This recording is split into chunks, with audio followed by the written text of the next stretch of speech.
My whole journey started with trying to understand what is anchor water.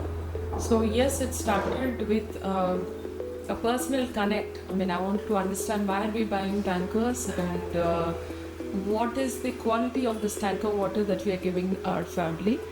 And the whole journey started from solving this problem as a household. As a designer next, I wanted to find a solution for this, and that's when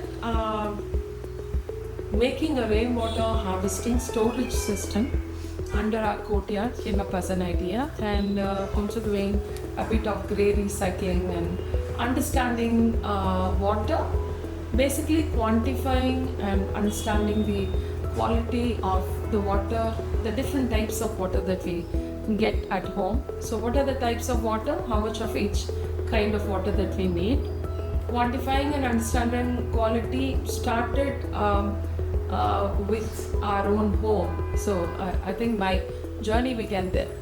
So in our own home, when I understood what are the benefits that can be in a single household if you do harvest rainwater and recharge rainwater, I thought that this is a great thing. We are able to manage our rainwater and we are able to get drinking water out of rainwater. Now that's an amazing thing, because all of you know that your borewell water, 60% of the borewell water is what we drink today. So if it is rainwater, even better. Actually, we don't even need an RO. We only need a UV filter. So it was exciting to know that rainwater can be the water that you can drink today. So the turning point, I would say, in 2016, when all of Gachibowli was going through a drought kind of situation, our colony as Rolling Hills, we had enough water in our borewells, and we didn't have to ration for tankers or even ration water to supply to the community. That was an eye-opener that whatever efforts we've taken so far has worked, and in a situation where there is a drought or any other situation like COVID happened, we still have enough water to sustain our colony. We don't have to be dependent on tankers. So this was another turning point in my journey, where I thought rainwater harvesting is the thing that we should focus on. Now, rainwater harvesting doesn't mean just making a quick. Rainwater harvesting is also about sensibly harnessing this rainwater, putting it to reuse and also recharge. And if we handle this water within our communities or within any built structures, we are not handling this water on the roads. So managing water within communities is more sensible than throwing all of this water on the roads, and that mixed with sewage water is of no good to anyone. So I understood quickly the importance and the value of rainwater, and rainwater actually comes to your doorstep. So all you need to do is sensibly harness, conserve and make use of it. My first project was our own home and our own colony. Commercial projects are, as a designer, we had a series of projects that we were designing, and all of those projects we started introducing water and its conservation.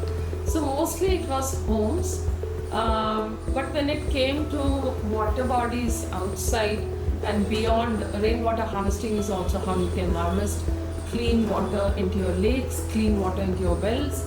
So all that also became an extended outreach for rainwater harvesting.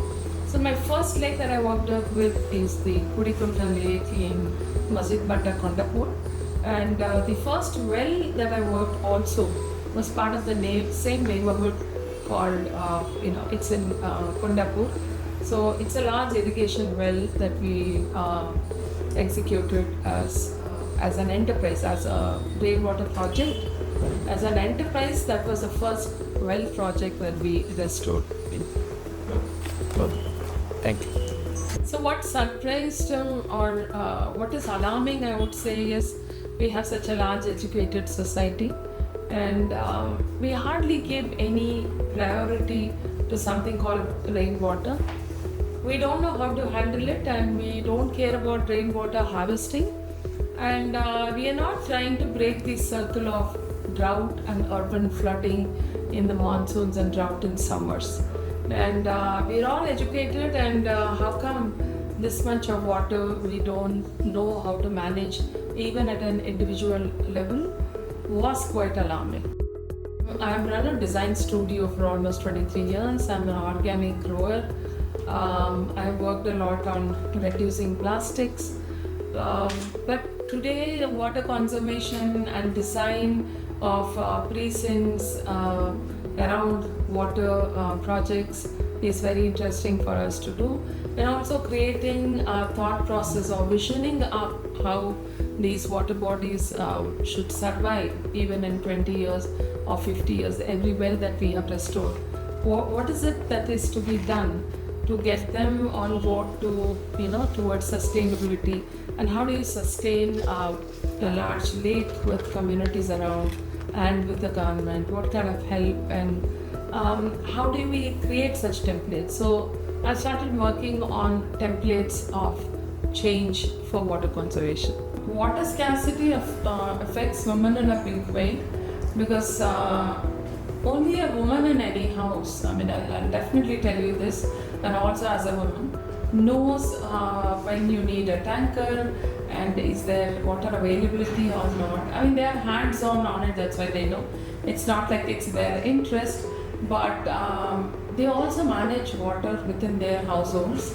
Now we see in villages, because it becomes their responsibility to provide water for the family, the resources also is managed from the outside by a woman.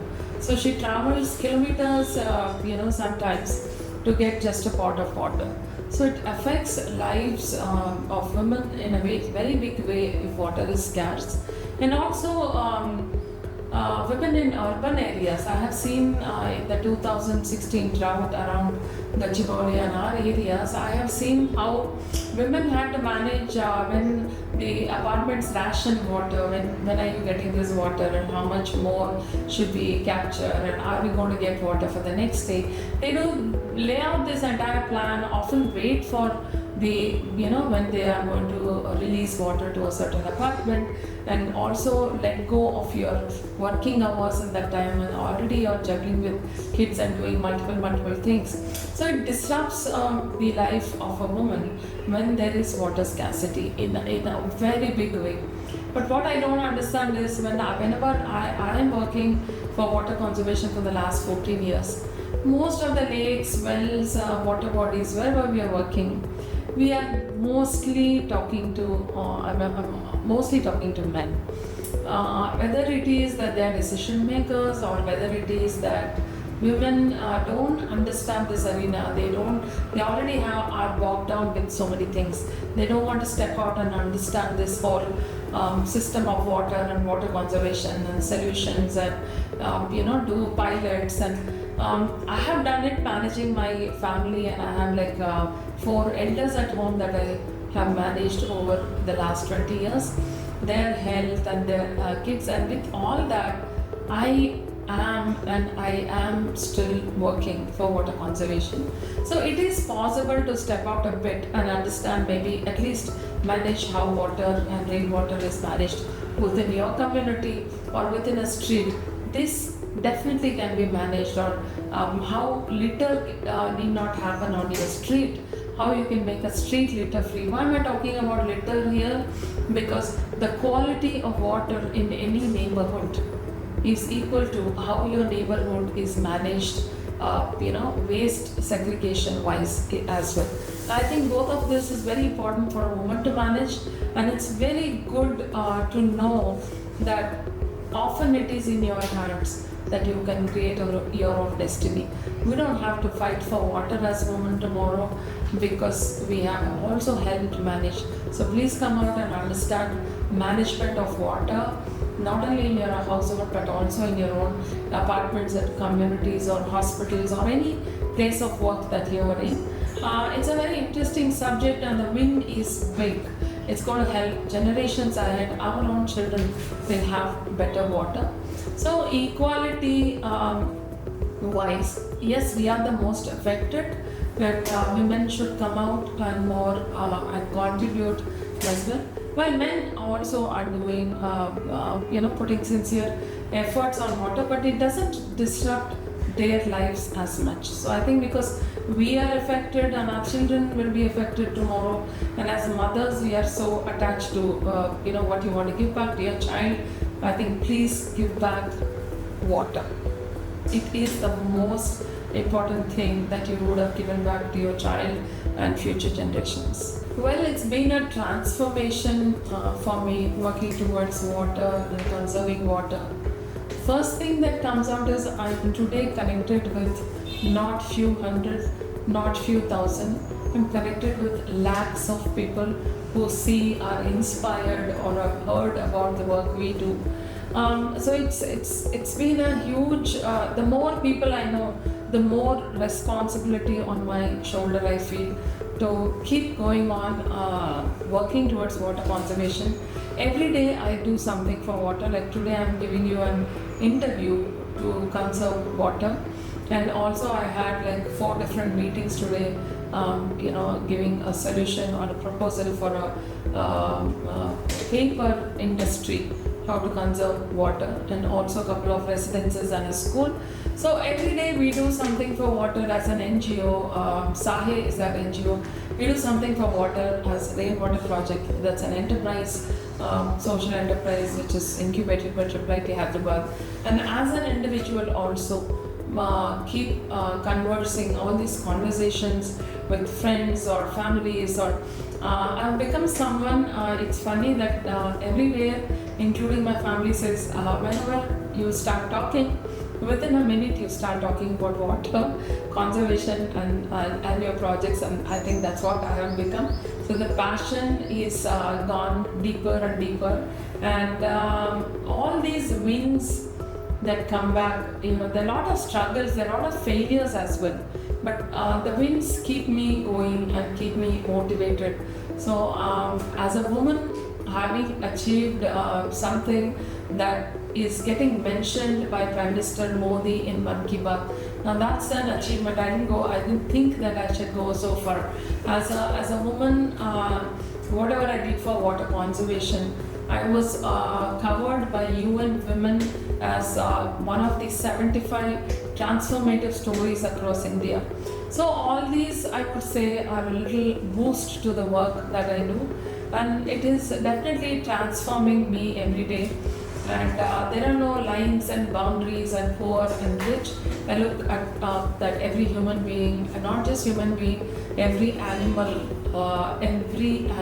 also, or every living being, including plants, deserve good water, and they deserve water, and water is life. It's not just a statement we make on World Water Day. Water is life. It's something we have to really I can tell it very assertively that you take care of water conservation, and all your generations will thank you for it. Thank you.